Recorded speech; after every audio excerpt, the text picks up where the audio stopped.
Uccisa a 14 anni dopo essere stata abusata, assassinata, fatta a pezzi, portata via in sacchi della spazzatura e gettata in un terreno incolto. Il nome del crimine vi racconta la storia di Agostina Vega e del mostro di Cordova, Claudio Barrelier. Attenzione perché è poco probabile che Barrelier abbia agito da solo. Chi era Agostina Vega? Una ragazza con i suoi sogni, le sue paure, le sue ansie, i video su TikTok, con gli amici, la famiglia. Si parla di un rapporto difficile con il padre, Gabriel Vega.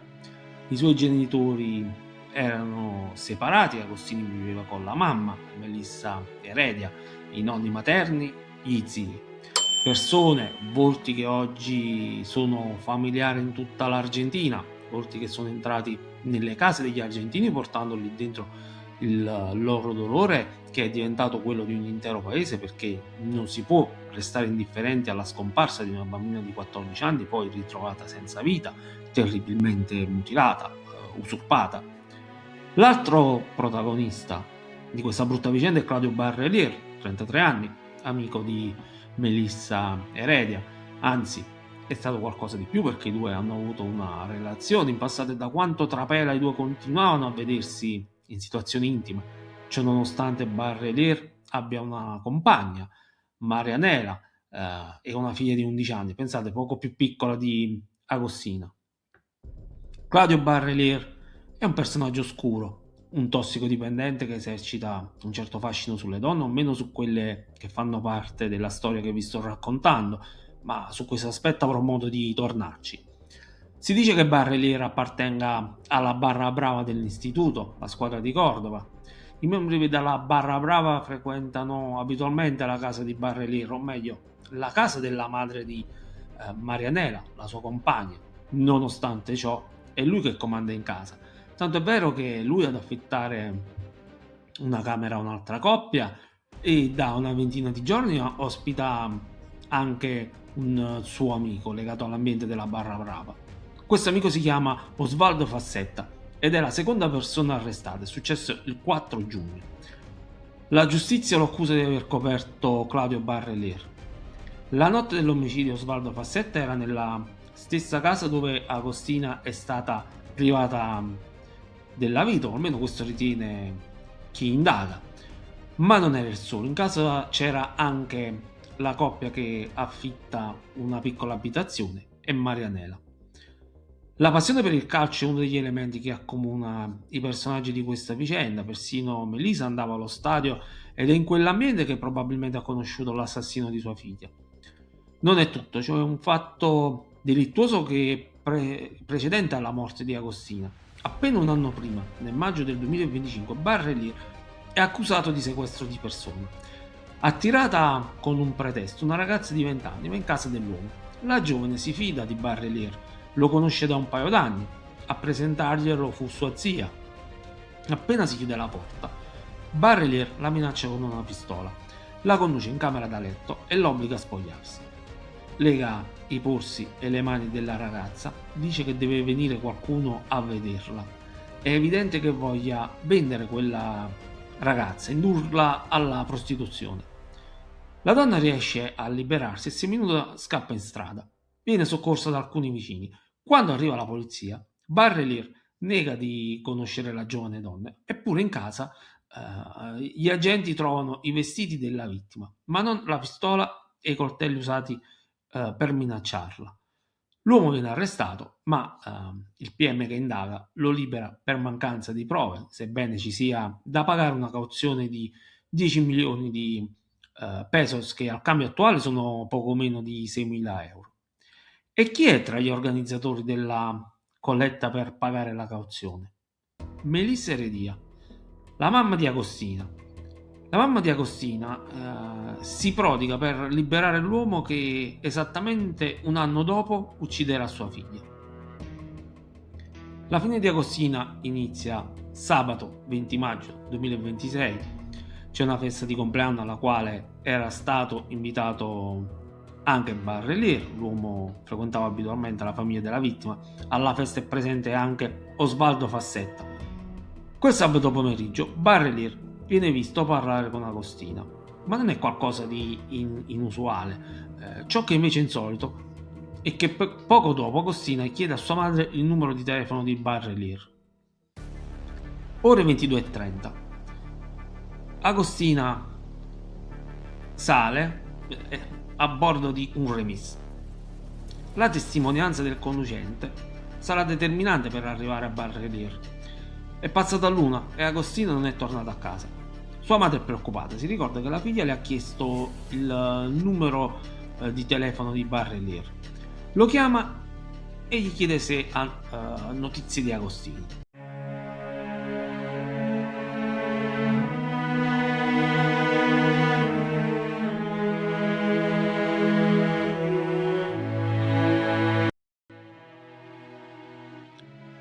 Intorno alle 4 del mattino Melissa chiede aiuto anche a Osvaldo Fassetta, che chiude il chiosco presso il quale lavora e dà una mano a cercare la ragazza. Domenica mattina Melissa presenta denuncia di scomparsa, fa il nome di un certo Franco come possibile responsabile.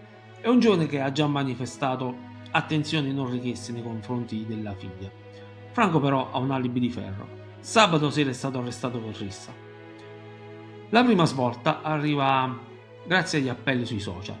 Domenica pomeriggio l'autista che ha preso a bordo Agostina vede la foto dell'adolescente scomparsa e la riconosce. Quella ragazza le rimane impressa non solo per la giovane età, chiede di essere portato in una zona dove ci sono diversi hotel ad ore frequentati dalle coppie. Quando Agostina arriva a destinazione, la corsa è pagata da un uomo che indossa un cappuccio e ha il volto parzialmente coperto. L'autista ha la sensazione che quell'uomo non voglia essere riconoscibile. L'autista conosce di vista la famiglia della 14enne. Suo nonno ha una rosticceria nella quale lavora anche Melisa. Telefona alla donna e le racconta di aver accompagnato la figlia. Le descrive l'uomo che ha pagato la corsa. Melisa non ha dubbi. Si tratta di Barrelier. La polizia interroga l'uomo. Nega di aver visto Agostina.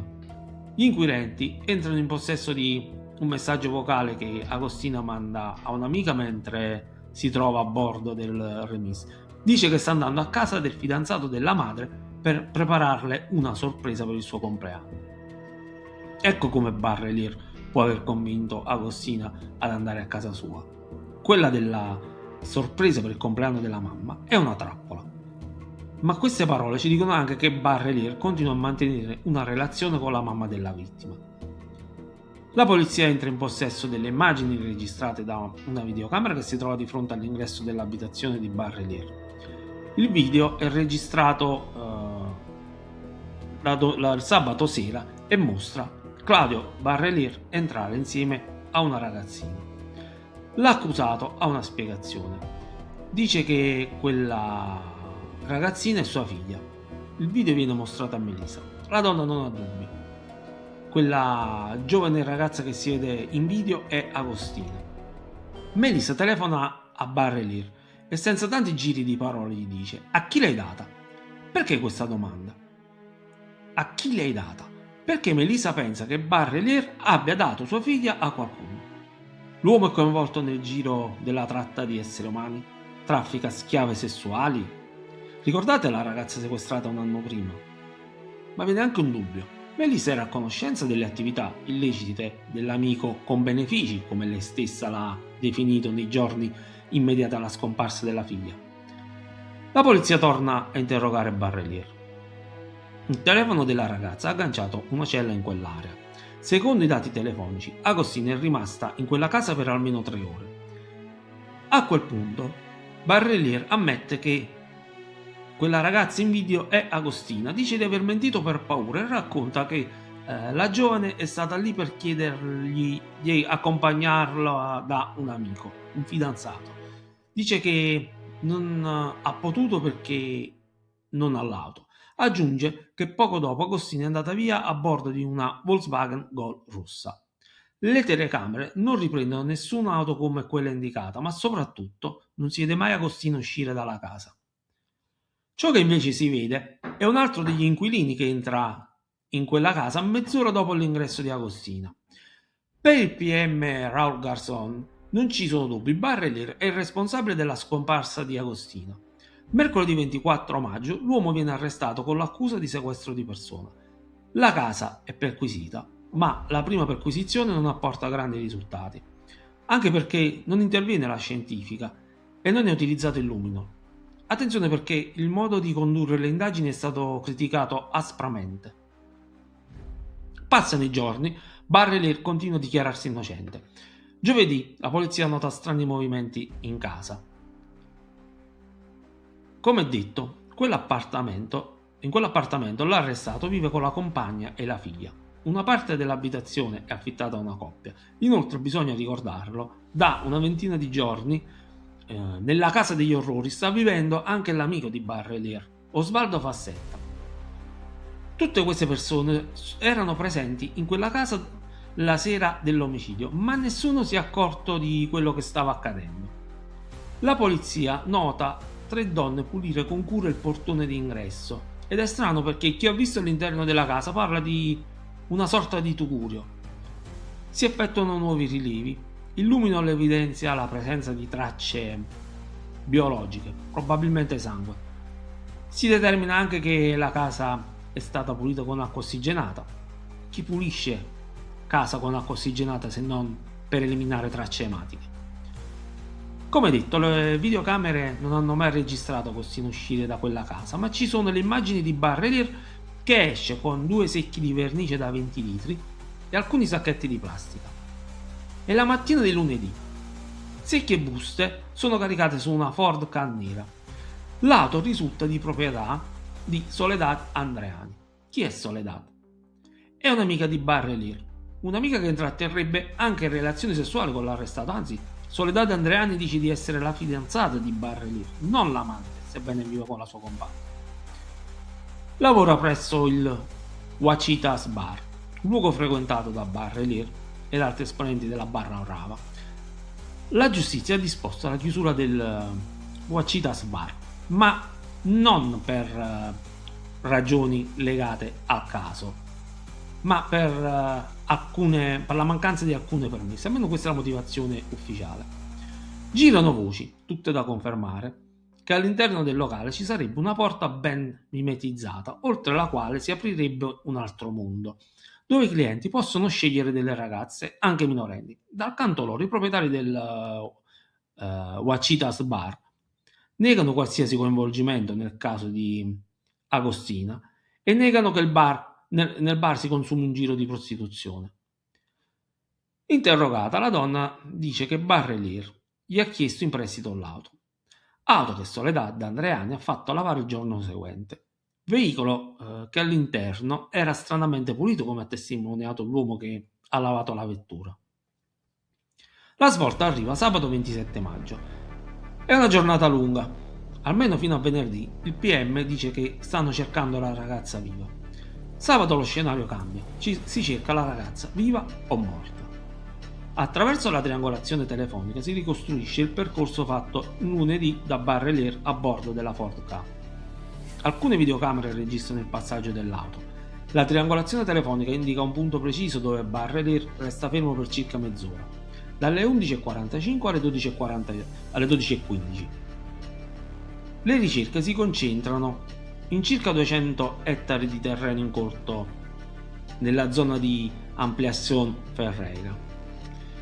Dopo diverse ore di ricerca, grazie all'aiuto dei cani, sotto pochi centimetri di terra e un cumulo di pietre, viene trovato uno dei secchi con all'interno i resti di Agostino. Come si sospettava, la ragazza è stata fatta a pezzi e gettata come spazzatura. L'autopsia è comprensibilmente complicata per lo stato dei resti. Gli organi interni sono estremamente danneggiati.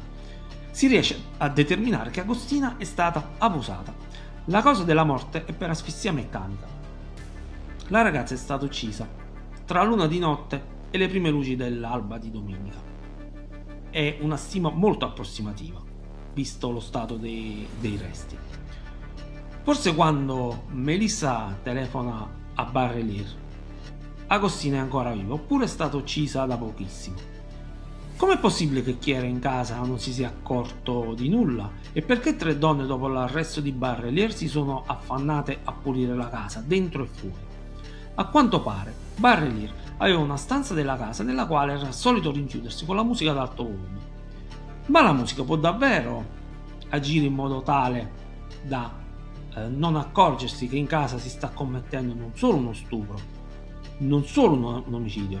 In quella casa Agostina è stata smembrata. Tracce di sangue sono state rilevate in quasi tutti gli ambienti della casa. La maggiore concentrazione sono state riscontrate nella stanza dove Barrelir si rinchiude, ma anche in bagno. Gli inquirenti non escludono che in quella casa possano essere state uccise altre persone. Claudio Barrelir ha agito da solo o è stato aiutato da qualcuno, come pare probabile? Fino ad oggi, chi ha protetto Barrelir? Esponenti della politica locale sono in qualche modo coinvolti? Hanno fornito protezione, copertura, come ipotizza qualcuno? Questa storia potrebbe essere molto più complessa di quanto ho raccontato fino ad oggi. Per adesso è tutto, ma la parola fine non può ancora essere pronunciata per il caso di Agostina Vega. Si aspettano altri arresti. In nome del crimine vi dà appuntamento al prossimo caso.